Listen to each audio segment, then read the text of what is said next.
going on, everyone? For those of you who are seeing our YouTube page for the first time, if this is your first playlist with our weights and resistance, my name is Ryan. I am a health and fitness professional at the Cardinal Health site in Mansfield, Massachusetts. Today, what I'd like to do for this session is do some basic full body lightweight dumbbell training. There's no resistance bands. It's going to be all dumbbells. I'm actually going to be using these dumbbells here, these dial-up dumbbells. They look pretty big, but I'm probably not going to do any more than 20 or 25 pounds for myself. So it's going to be, like I said, lighter resistance. That means higher repetition, and this is going to be beneficial for toning the muscles more than actually building strength or even enlarging the muscles if you're looking for bulk. I'm going to do 2 different exercises for each of the major muscle groups. 2 for the chest, 2 for the back, the legs, and so on and so forth. They're all going to be about 12 to 15 reps. I'll have a counter in one of these corners here on this screen. This is not going to be a follow along kind of video. This is going to be more about me demonstrating the motion and you guys taking notes as to what to focus on, what forms to avoid, what common mistakes people do, so we can avoid that and you guys can get the most out of even some of the more basic exercises you may see. And hopefully I can get a couple of unique exercises you guys may not have seen or done yourselves. So with all that said, I'm going to get started with my warm-up. You guys can follow along with that. And then after that, we'll get started with working the chest. So stand up and let's get started.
guys. This is the first of hopefully many more of our lightweight, more form-based weight training exercises for you. There's, like I said, 2 exercises for each of the major muscle groups. Some of them, hopefully you guys haven't really seen it yet, like the single arm, or I should say single dumbbell flies, or those kickbacks with the twist at the end.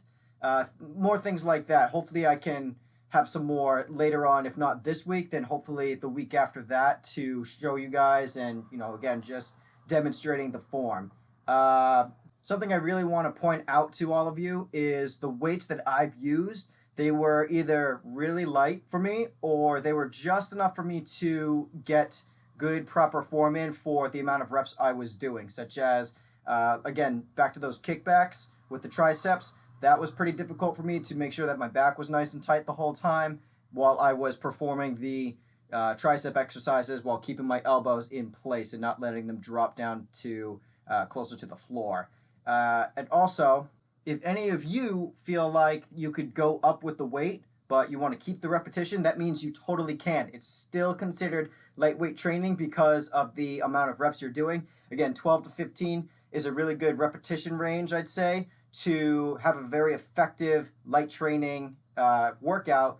But just because it's high reps doesn't mean you have to go as light as 5 pounds. If you can do more for still 15 reps without even slowing down, then you can increase that weight all you want, so long as you can, again, perform the 12 to 15 repetitions. So that's all I have for this video.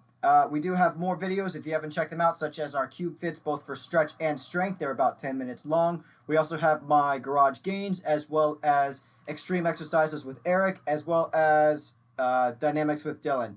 And many more to come, not just from our site, but from other sites in Ohio and in Twinsburg. So, guys, have a good rest of your day, and practice good form, and be safe out there. See you next time.